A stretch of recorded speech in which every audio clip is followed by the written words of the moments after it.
بسم اللہ الرحمن الرحیم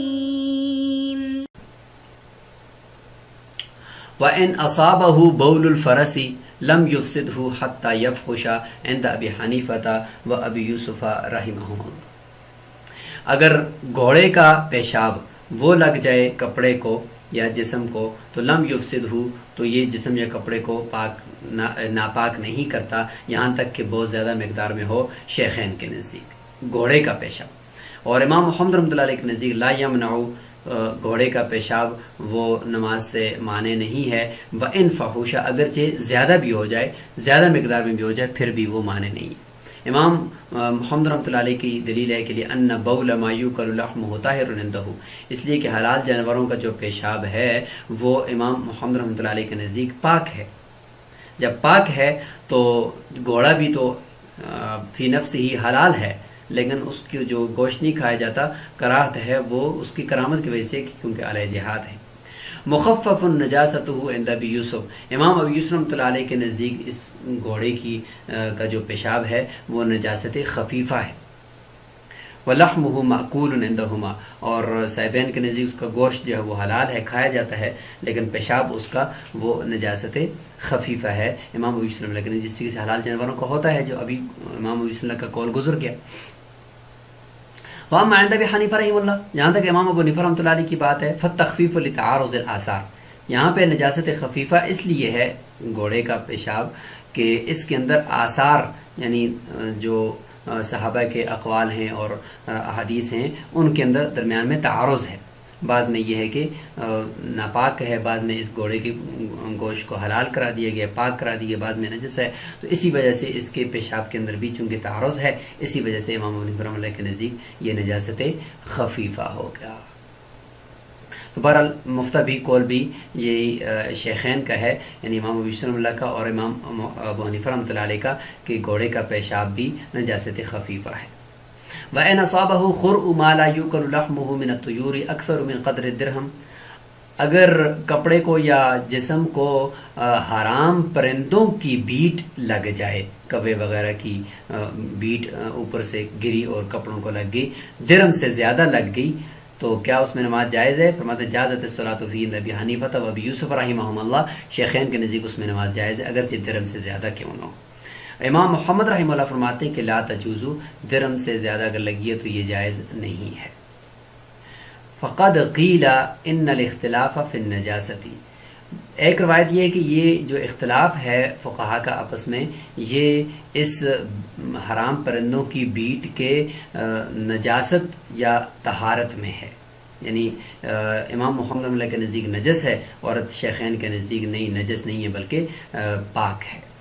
بعض نے کہا کہ اس میں اختلاف ہے۔ وقد قیل، اور ایک روایت یہ بھی ہے کہ فی المقدار، مقدار کے اندر اختلاف ہے، یعنی نجس تو سب کے نزدیک ہے، لیکن امام محمد رحمۃ اللہ اس کو نجاست غلیظہ سمجھتے ہیں، لہذا ایک درہم سے زیادہ معاف نہیں ہے ان کے نزدیک، جبکہ صاحب شیخین اس کو نجاست خفیفہ سمجھتے ہیں، اور عموم بلوہ کی وجہ سے ربع تک، یعنی کسی بھی عضو یا جسم کے ساتھ لگ جائے تو چوتھائی سے کم وہ معاف سمجھتے ہیں اور نماز کو جائز قرار دیتے ہیں۔ بعض نے کہا کہ اس مقدار میں اختلاف، نجاست غلیظہ اور خفیفہ ہونے میں، اور یہی صحیح قول ہے صاحب ہدایہ کے نزدیک، اور یہی راجح قول ہے کہ یہاں پہ جو اختلاف ہے وہ اس کے پاک ناپاک ہونے میں نہیں ہے بلکہ نجاست غلیظہ اور نجاست خفیفہ ہونے میں۔ وہ یقول، امام محمد رحمہ اللہ فرماتے ہیں ان التخفیف للضرورتی، تخفیف جو ہوتی ہے نا نجاست کے اندر، جو کسی چیز کے نجاست خفیفہ ہونا یہ ضرورت کی وجہ سے ہوتا ہے۔ ولا ضرورت، یہاں پہ حرام پرندے تو ہمارے قریب میں تو رہتے نہیں ہیں، تو اس میں کوئی ضرورت نہیں ہے، لعدم المخالطۃ، کیونکہ یہ لوگوں کے بیچ میں تو رہتے نہیں ہیں، دور دور رہتے ہیں، تو مخالطت ہے نہیں ہے، اس لیے ان کے درمیان ضرورت نہیں، یہ نجاست غلیظہ ہی رہے گی ان کی بیٹ۔ فلا یخفف، لہذا اس کو نجاست خفیفہ نہیں قرار دیا جائے گا۔ شیخین فرماتے ہیں کہ انہا تذرق من الہوا، یہ اوپر سے نیچے پھینکتے ہیں، ہوا سے یعنی کھلی جگہ سے یہ بیٹ کو نیچے انسان کے اوپر پھینکتے ہیں، تو یہاں پہ والتحامی عنہ متعذر، اس سے بچنا ممکن نہیں ہے، مشکل ہے، تو فتحققت الضرورت، اس طریقے سے ضرورت متحقق ہو گئی۔ لہٰذا ولو وقع فی الانائی، اگر یہ برتن کے اندر گر جاتی ہے اوپر سے بیٹ حرام پرندوں کی، یفسدہ، ایک قول تو یہ کہ اس کو فاسد کر دے گا، یعنی ناپاک کر دے گا اس برتن کو، اور ایک قول یہ کہ اس کو ناپاک نہیں کرے گا، لتعاطر سون الاوانی عنہ، اس سے یعنی برتنوں سے کو بچانا ممکن نہیں ہے، برتن ہر وقت باہر رہتے ہیں، کبھی کبھار اوپر سے حرام پرندے بیٹ کر جاتے ہیں۔ بہرحال یہ نجاست خفیفہ ہے، اور نجاست خفیفہ کا حکم یہی ہے کہ ربع سے کم تو معاف ہے، اور اس سے زیادہ معاف نہیں ہے۔ وَإِنْ أَصَابَهُ مِنْ دَمِ السَّمَكِ أَوْ مِنْ لُعَابِ الْبَغْلِ، اگر مچھلی کا خون یا خچر کا لعاب، مچھلی کا خون یا خچر کا لعاب کپڑے یا جسم کو لگ جائے تو کیا اس سے جسم ناپاک ہوگا؟ تو فرماتے ہیں کہ اب الحمار، یا گدے کا لعاب یا خچر کا لعاب یا مچھلی کا خون، یہ چیزیں اگر لگ جائیں اکثر من قدر الدرہم، اگر ان چیزوں میں سے یعنی من دم سمک اور من لعاب و اب الحمار اکثر فائل بنا دیتے ہیں اصحابہ کا، کہ 1 درہم سے زیادہ لگ جائے تو اجزأت الصلاۃ فیہ، تو نماز اس کے اندر جائز ہو جائے گی۔ کیوں؟ اس لیے کہ اما دم السمک، جہاں تک مچھلی کے خون کی بات ہے، فَلِأَنَّهُ لَيْسَ بِدَمٍ، وہ تو خون نہیں ہے، کیونکہ خون والی چیز تو وہ پانی میں رہ نہیں سکتی، وہ خون تو ہے نہیں ہے، اعلیٰ تحقیق ہم نے مقابل میں کی ہے۔ فلا یکون نجسا، وہ تو نجس ہے نہیں، لہذا لگنے سے کپڑا ناپاک نہیں ہوگا۔ وعن ابی یوسف رحمہ اللہ، امام ابی یوسف فرماتے ہیں انہو اعتبر فیہ الکثیر الفاحش، کہ یا انہو اعتبر فیہ الکثیر الفاحشہ، کہ مچھلی کے خون کے اندر بھی انہوں نے کثیر فاحش کا اعتبار کیا ہے، کہ اگر بہت زیادہ لگا تو پھر ناپاک ہو جائے گا، فاعتبرہ نجسا، انہوں نے اس کو نجس قرار دیا ہے۔ لیکن راجح قول یہ ہے کہ مچھلی کا خون وہ خون ہوتا نہیں ہے، وہ ویسے ہی اس کے اندر تری ہوتی ہے، وہ خون نہیں ہوتا، لہٰذا وہ ناپاک نہیں۔ وَأَمَّا لُعَابُ الْبَغْلِ وَالْحِمَارِ، اور جہاں تک بات خچر اور گدے کے لعاب کی ہے، فَلِأَنَّهُ مَشْكُوكٌ فِيهِ، بس وہ مشکوک ہے، لیکن اس کے بارے میں ہم نے ماقبل میں قول کیا ہے کہ یہ طاہر تو ہے لیکن مطہر نہیں ہے، یعنی پاک ہوتا ہے یہ جھوٹا، جب لہذا اگر کسی چیز کے ساتھ لگ جائے تو اس کو ناپاک نہیں کرے گا۔ فَلَا يَتَنَزَّهُ بِهِ الطَّاهِرُ، لہذا کوئی پاک چیز اس کی وجہ سے ناپاک قرار نہیں دی جائے گی۔ فَإِنِ انْتَزَحَ عَلَيْهِ الْبَوْلُ مِثْلُ رُؤُوسِ الْإِبْرِ فَذَلِكَ لَيْسَ بِشَيْءٍ، اگر کسی آدمی کے کپڑوں پر یا جسم پر پیشاب کے چھینٹے سوئی کے سروں کی طرح لگ جائیں جو نظر پہ نہیں آ رہے تو یہ کچھ بھی نہیں ہے۔ فَذَلِكَ لَيْسَ بِشَيْءٍ، کیوں؟ لِأَنَّهُ لَا يُسْتَطَاعُ الْامْتِنَاعُ عَنْهُ، اس اتنی چھوٹی مقدار نجاست سے بچنا ممکن ہی نہیں ہے۔ اب آگے آخر میں ذکر کرتے ہیں کہ نجاست کبھی دکھائی دینے والی ہوگی جسم یا کپڑے کے اوپر، اور کبھی دکھائی دینے والی نہیں ہوگی، جیسے کہ پانی وغیرہ، جیسے کہ ہم نے ماقبل میں کر دیا۔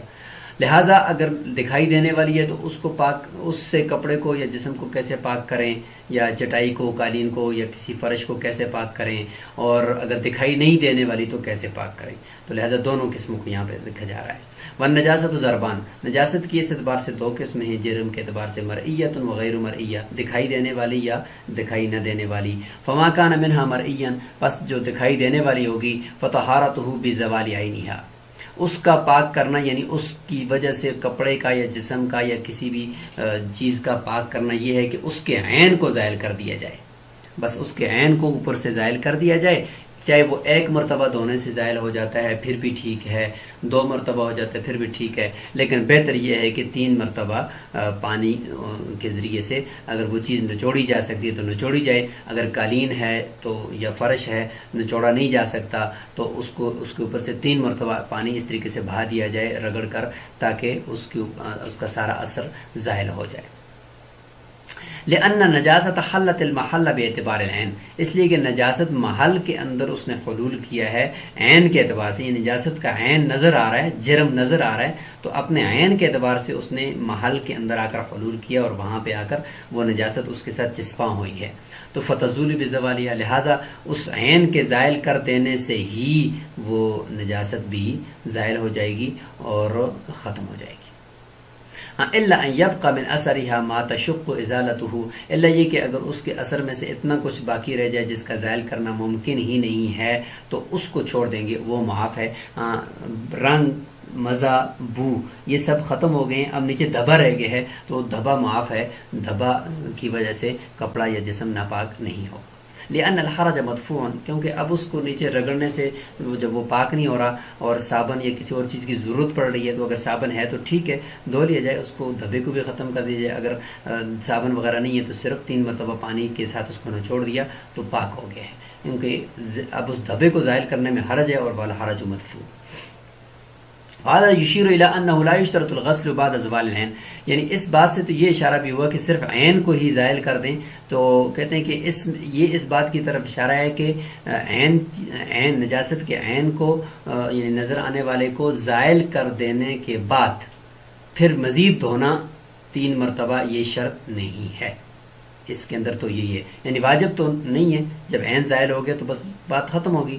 لیکن پھر بھی یہ ہے کہ وَإِن زَالَ بِالْغَسْلِ مَرَّةً وَاحِدَةً، اگرچہ ایک مرتبہ دھونے سے نجاست زائل ہو جائے اس کے بعد مزید دھونا شرط نہیں ہے، یہ اس طرف اشارہ مل رہا ہے۔ وفیہ کلام، اس میں فقہاء نے کلام کیا جیسے ہم نے اشارہ کیا کہ بعض نے یہ بھی کہا ہے کہ 3 مرتبہ دھونا ہی ضروری ہے، لہٰذا راجح قول بھی یہ ہے کہ 3 مرتبہ کم از کم اس کے اوپر سے پانی بہا دیا جائے اور تینوں مرتبہ اس کو نچوڑا جائے اور آخری مرتبہ سخت نچوڑا جائے تاکہ قطرے بھی ٹپکنے بند ہو جائیں اگر نچڑ سکتا ہے، اور اگر نچوڑا نہیں جا سکتا جیسے قالین وغیرہ یا کوئی فرش وغیرہ یا کوئی اس طرح کی چیزیں ہیں تو پھر اس کے اوپر سے صرف پانی بہا دیا جائے، ایک دفعہ بہایا جائے اور قطرے ٹپکنے بند ہو جائیں، دوسری مرتبہ بھی اسی طریقے سے، پھر تیسری مرتبہ بھی اسی طریقے سے قطرے ٹپکنے بند ہو جائیں تو وہ چیز پاک ہو جائے گی۔ وما لیس بمرئی، اور جو نجاست نظر نہیں آ رہی اس کو کس طریقے سے الگ کیا جائے کپڑے سے یا جسم سے، فرماتے فطہارتہ ان یغسل، اس کو اتنا دھویا جائے کہ حتی یغلب علی ظن الغاسل انہ قد طہور، کہ دھونے والے کے ذہن میں یہ غالب گمان ہو جائے کہ یہ چیز اب پاک ہو گئی ہے، یعنی 2 مرتبہ 3 مرتبہ جتنا بھی ہے، 3 مرتبہ اس میں بھی ہے کہ اس کو دھویا جائے کہ جس سے دھونے والے کے ذہن میں یہ گمان ہو جائے کہ اب پاک ہو گئی ہے، تو اتنا اس کو دھویا جائے چونکہ نظر تو آ نہیں رہی۔ لأن التکرار لا بد منہ للاستخراج، اس لیے کہ بار بار دھونا، تکرار کرنا دھونے کا، یہ نجاست کو نکالنے کے لیے کپڑے سے جسم سے یہ ضروری ہے۔ ولا یقطع بزوالہ، اور اس کے یعنی نجاست کے ظاہر ہونے کا کوئی قطعی اور یقینی طور پر کوئی فیصلہ بھی نہیں کیا جا سکتا، اس لیے فرمایا کہ ظن غالب ہی کو ہم معیار بناتے ہیں۔ فاعتبر غالب الظن کما فی امر القبلہ، جیسے قبلے کے معاملے میں ہے کہ قبلے کے اندر تحری کریں، سوچ و بچار کریں اور اس کے بعد جس طرف غالب گمان ہو اسی طرف منہ کر کے نماز پڑھ لیں، بعد میں اگر غلطی کا احساس بھی ہو گیا پھر بھی نماز لوٹانے کی ضرورت نہیں ہے۔ وَإِنَّمَا قَدَّرُوا بِالثَّلَاثِ، فقہاء نے 3 مرتبہ مقرر کیے کہ 3 مرتبہ دھوئے، کیونکہ لأن غالب الظن یحصل عندہ، 3 مرتبہ دھونے سے عام طور پر غالب ظن حاصل ہو جاتا ہے۔ فأقیم السبب الظاہر مقام العدد، یہ جو سبب ظاہر ہے 3 مرتبہ دھونا، یہ اسی غالب گمان کے قائم مقام کر دیا جائے گا آسانی کے لیے۔ وَيَتَأَيَّدُ ذَلِكَ بِحَدِيثِ الْمُسْتَيْقِظِ مِنْ مَنَامِهِ، اور اس کی تائید بھی اس حدیث سے ہوتی ہے جس میں نیند سے اٹھنے والے کو حکم ہے کہ فَلَا يَغْمِسَنَّ يَدَهُ حَتَّى يَغْسِلَهُمَا ثَلَاثًا ہے، اس میں ثلاثاً کے الفاظ ہیں۔ ثم لا بد من العصر فی کل مرۃ، ہر مرتبہ نچوڑنا بھی ضروری ہے، فی ظاہر روایہ لأنہ هو المستخرج، اس لیے کہ یہ نچوڑنا ہی تو نجاست کو کپڑے سے نکالے گا۔ تو یہاں پر یہ نجاستوں سے متعلق یہ بات مکمل ہوگی، آگے استنجا کا بیان انشاءاللہ ہم اگلے سبق کے اندر پڑھیں گے۔ اس کے علاوہ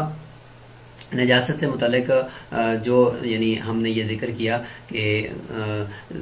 دھویا جائے اور اس کو نچوڑا جائے، تو لہٰذا اگر واشنگ مشین کے اندر کپڑے ڈالے گئے ہیں تو واشنگ مشین کے اندر کپڑے ایک دفعہ رگڑے اور وہ پھرنے کی وجہ سے، گھومنے کی وجہ سے ان کے اندر سے نجاست الگ ہو ہی جاتی ہے، لہٰذا دوسری طرف جو ڈرائی کلیننگ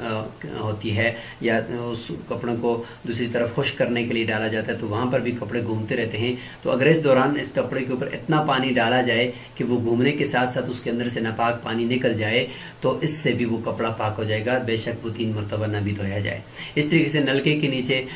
کپڑے ڈال کر اوپر سے پانی اس کا ڈال کر دھویا جا رہا ہے، تو اس صورت میں اگر اتنا پانی ایک ہی مرتبہ ڈالا جائے کہ اس کے اندر سے یہ غالب گمان ہو جائے کہ اندر ناپاک پانی اور نجاست ساری کی ساری نکل چکی ہے، تو پھر بھی کپڑا پاک ہو جائے گا۔ السلام علیکم ورحمۃ اللہ وبرکاتہ۔